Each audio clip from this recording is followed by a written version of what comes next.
నమస్తే. శ్రీ గురుభ్యో నమః. శ్రీమాత్రే నమః. శ్రీమాత శ్రీ మహారాజ్ఞి శ్రీమత్ సింహాసనేశ్వరి చిదగ్నికుండ సంభూత దేవకార్య సముద్యత ఆదిత్యాయ చ సోమాయ మంగళాయ బుధాయ గురు శుక్ర శనిభ్యే రాహవే కేతవే నమః.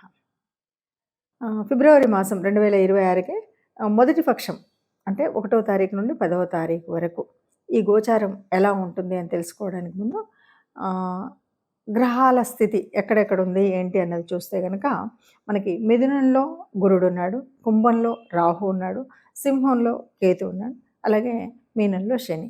దీనితో పాటు మొదటి 15 రోజులు మొదటి పక్షం ఏదైతే ఉందో అందులో మనకి మకర రాశిలో మిగతా గ్రహాలన్నీ ఉన్నాయి, ఒక్క చంద్రుడు తప్ప. సో ఇది గ్రహాలు ఉన్నటువంటి పరిస్థితి. మరి ఇలాంటప్పుడు మిగతా గ్రహాలన్నిటికీ ఎలా ఉంటుంది అంటే మిగతా రాశులన్నిటికీ కూడా ఈ గోచార రీత్యా ఈ గ్రహస్థితిని బట్టి ఈ మొదటి పక్షానికి ఫలితాలు ఎలా ఉంటాయో చూద్దాం. ఇక తులారాశి వారికి 2026 ఫిబ్రవరి మాసంలో ఎలా ఉంటుంది అంటే మొదటి 15 రోజులు మొదటి పక్షంలో అద్భుతంగానే ఉంటుంది. ఇంతకుముందు పోయిన మాసంలో ఎలా ఉందో అలాగే ఉంటుంది.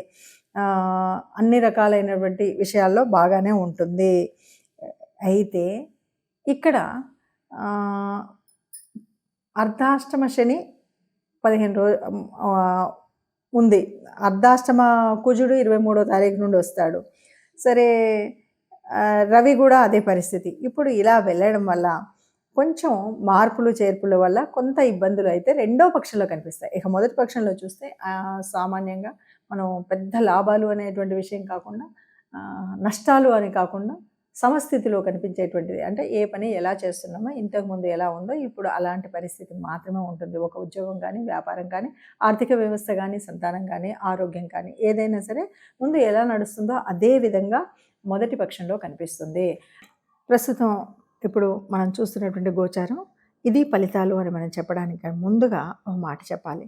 ఎప్పుడైనా సరే ప్రతిరోజు నిత్యం గ్రహాల మార్పు అనేది జరుగుతూనే ఉంటుంది.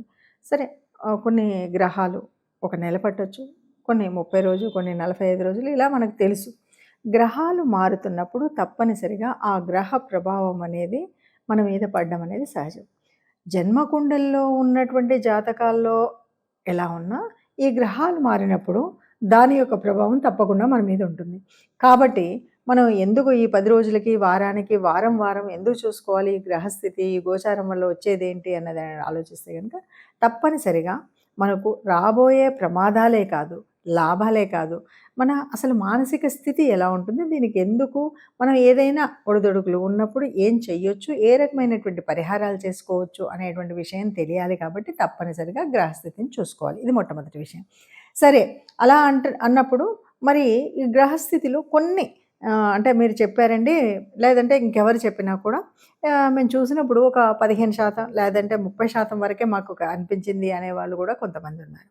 ఎందుకంటే గోచార రీత్యా చూసినప్పుడు దాదాపుగా కోటానుకోట్ల మంది ఉంటారు, అందులో ఉంటాయి. ఆ ప్రభావాన్ని బట్టి జన్మజాతకంలో ఉన్నటువంటి గ్రహస్థితిని బట్టి కూడా ఆ గ్రహాల యొక్క స్థితి, యుతి, దృష్టి ఇవన్నీ ఉంటాయి. కాబట్టి వాటిని బట్టి కూడా కొంత ఉంటుంది. ఈ గోచార రీత్యా జరిగేది ఏంటంటే ఇప్పుడు కుజుడు ఇలా ఉన్నాడు, కుజుడు జన్మంలో ఉన్నాడు కాబట్టి ఈ ఈ రకమైన ప్రమాదాలు జరగవచ్చు. కాబట్టి ప్రమాదాలు, రక్తము స్థితో ఇవి మనకు కనబడతాయి. కాబట్టి జాగ్రత్తగా ఉండమని చెప్పడం కోసమే చెప్పేటువంటి పరిస్థితి. కాబట్టి అలాంటివి ఏమీ లేకుండా ఉండడం కోసం సరే ఏ గ్రహానికి ఏ రకమైన దానం చేయాలి, ఏ రకమైన ఆలయానికి వెళ్ళాలి అన్నది మనం తెలుసుకోవడం కోసం చేసేటువంటి ప్రయత్నం.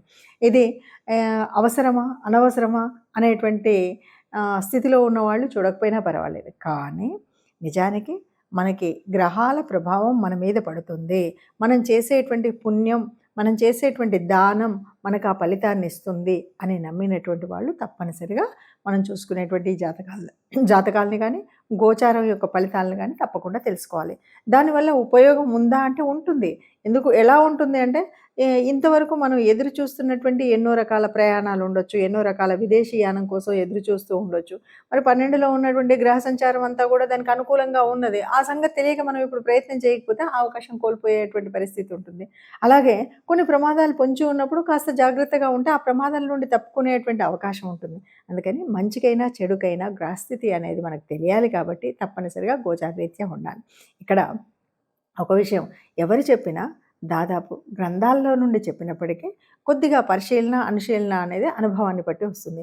ఈ పరిశీలనలో మనకు నచ్చినట్టయితే మనం ఫాలో అవుతాం, నచ్చకపోతే ఫాలో అవ్వం. కానీ ఇక్కడ ఎవరైనా సరే ఎవరు చూసినా ఒక్కొక్కరు ఒక్కొక్కరి రకంగా చూసినప్పటికీ గోచారంగా ఈ గ్రహం వల్ల ఈ ఈ బెనిఫిట్ ఉంటుంది, ఇది ఉపచయ స్థానంలో ఉంది, లేకపోతే ఇది వ్యయంలో ఉంది అనేటువంటిది అందరికీ తెలిసిందే. అయినా దాన్ని పరిశీలించే విధానం కొంత తేడా ఉంటుంది. కాబట్టి దాన్ని బట్టి మనం ఇచ్చేటువంటి ఫలితాలు ఎలా ఉంటాయో తెలుస్తాయి.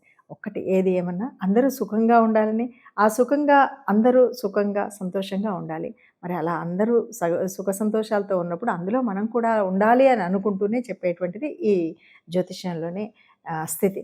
కాబట్టి అందరూ సుఖంగా ఆయురారోగ్యాలతో ఉండాలి అంటే తప్పనిసరిగా చేసుకోవాల్సినటువంటి రెమెడీస్ చేసుకుంటూ ప్రతి మాసం కూడా ఆనందంగా వెళ్ళొచ్చు. మనకి ఉత్తరాయణంలో వచ్చేటువంటి పండగల లిస్టులో కనుక చూస్తే పండగలో శివరాత్రి ముఖ్యమైనటువంటి పండగగా చెప్తాం. చలి పూర్తిగా తీసేసేటువంటి పండగ శివరాత్రి పండగ అని చెప్తారు. ఈ మాసంలో మనకి అమావాస్యకు ముందు వచ్చేటువంటి చతుర్దశిలో వచ్చేటువంటి పండగ శివరాత్రి. శివరాత్రి అంటే శివుడిని రాత్రిపూట ఆరాధించేటువంటి పండగన, లేదు శివుడు లింగ రూపంలో ఉద్భవించినటువంటి సమయం కనుక శివరాత్రి అనాలా. మొత్తము రాత్రినంతా జాగరూకంగా ఆ శివుణ్ణి ప్రార్థిస్తాం కాబట్టి శివరాత్రి అనాలంటే అన్నీ కలిపితేనే శివరాత్రి. శివుణ్ణి ఆరాధిస్తూ ఆయన్ను ఉపవసించడం అంటే ఆయనకు దగ్గరగా ఉండడం, ఆయన్ను రూపాన్ని, ఆయన యొక్క స్థితిని ఆరాధిస్తూ 4 యామములో కూడా మనం అభిషేకం చేస్తూ ఒక్కొక్క అభిషేకంలో ఒక్కొక్క వస్తువుతో అభిషేకించి ఆ చివర జలంతో అభిషేకించి అందుకే మనం పంచామృతం అంటాం. నిజంగా పంచామృతంలో ఆవుతో చేసినటువంటి నెయ్యి, ఆవు పాలు, ఆవు పెరుగు అని మనం అంటాం. కానీ ఇది ఒక్కొక్క ఆమంలో ఒక్కొక్కసారి ఒక్కొక్క వస్తువుతో చేయాలి. ఇది ఎందుకు చేస్తున్నారు శివరాత్రిలో ఇది ప్రత్యేకించి అంటే ఏమీ లేదు. నువ్వు నిజంగా ఉపవసించి అంటే ఏమీ తినకుండా స్వామి మీద మాత్రమే ధ్యాసతో ఉంటూ జాగరణ చేస్తున్నటువంటి సమయంలో నీకు ఏ రకమైన అనారోగ్యం కలగకుండా ఆ అభిషేకించినటువంటి ఆ స్థితి నుండి నువ్వు తీసుకునే ప్రసాదం ద్వారా నీకు శక్తి పొందడం కోసం ఇచ్చినటువంటి ఒక అద్భుతమైనటువంటి ఒక ప్రయత్నం ఒక అద్భుతమైనటువంటి ఉపాయం అని చెప్పాలి. అలా శివరాత్రిలో ఉంటుంది. సరే, శివరాత్రి గురించి మనం ఎంత చెప్పుకున్నా, శివుడి కథలు ఎంత చెప్పుకున్నా, శివపురాణంలో మనకేమున్నా మొత్తానికి బ్రహ్మ విష్ణు మహేశ్వరులలో ఆదిదేవుడైనటువంటి ఆ శివుడు లింగరూపం దాల్చినటువంటి ఒక అద్భుతమైనటువంటి ఘట్టం ఈ ఘట్టం.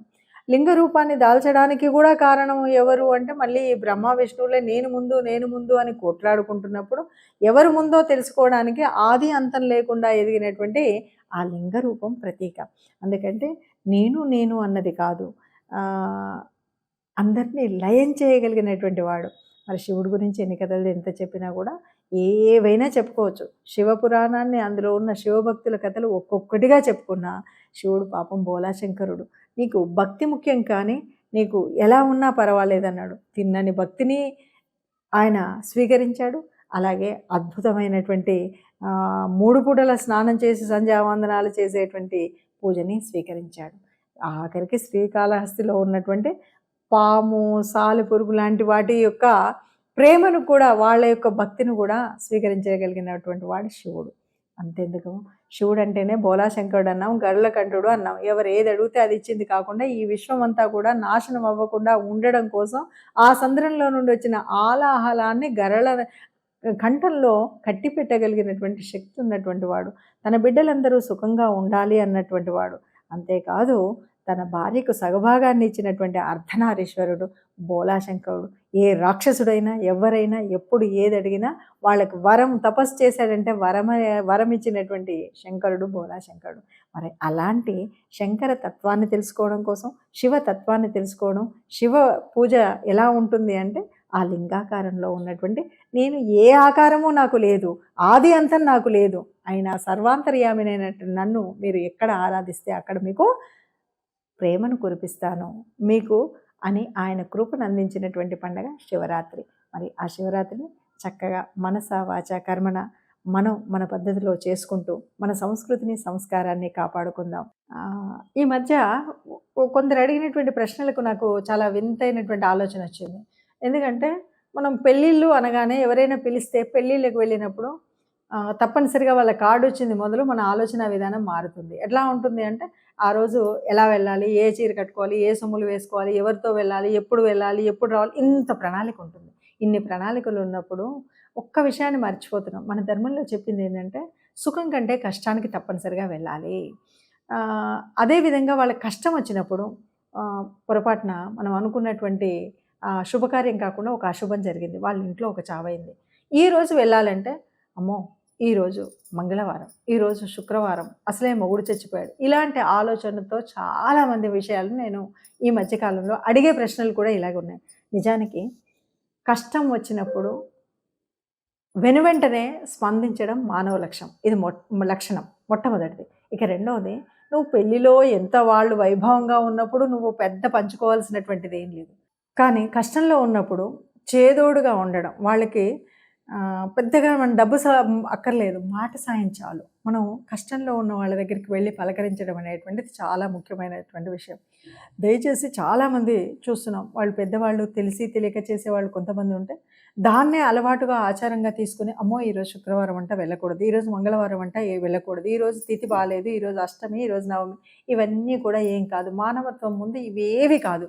మీరు పెళ్ళికి ఎవరైనా పిలిస్తే వెళ్ళినా వెళ్ళకపోయినా బాధపడే వాళ్ళు లేరు. నిజంగా ఎందుకంటే ఇప్పుడు జరుగుతున్నటువంటి పెళ్ళిళ్ళలో వాళ్ళు ఆ ఫోటోలలో ఆ వచ్చిన చుట్టాల్లో ఎంతమందిలో ఎవరొచ్చారు, ఎవరు రాలేదని గుర్తుంచుకునేంత కూడా లేదు. కానీ కష్టంలో నువ్వు వెళ్ళి నువ్వు పలకరించిన మాటకు గుర్తుండిపోతుంది.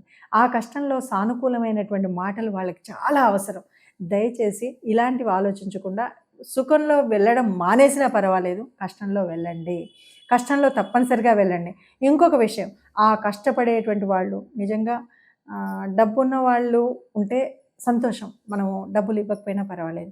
పెళ్ళిళ్ళలో బాగా డబ్బున్నోడికి పెడితే వాడు రిటర్న్ గిఫ్ట్‌ల పేరుతోటి ఖర్చు పెట్టేది చాలా ఎక్కువ. కానీ కష్టంలో ఉన్నప్పుడు కొంచెం ఒక మోస్తరు ఉన్నప్పుడు ఈ రూపంలో మనము వాళ్ళకి డబ్బు సహాయం కానీ ఇంకేదన్నా చేయడం అనేటువంటిది ఒక ముఖ్యమైన విషయం.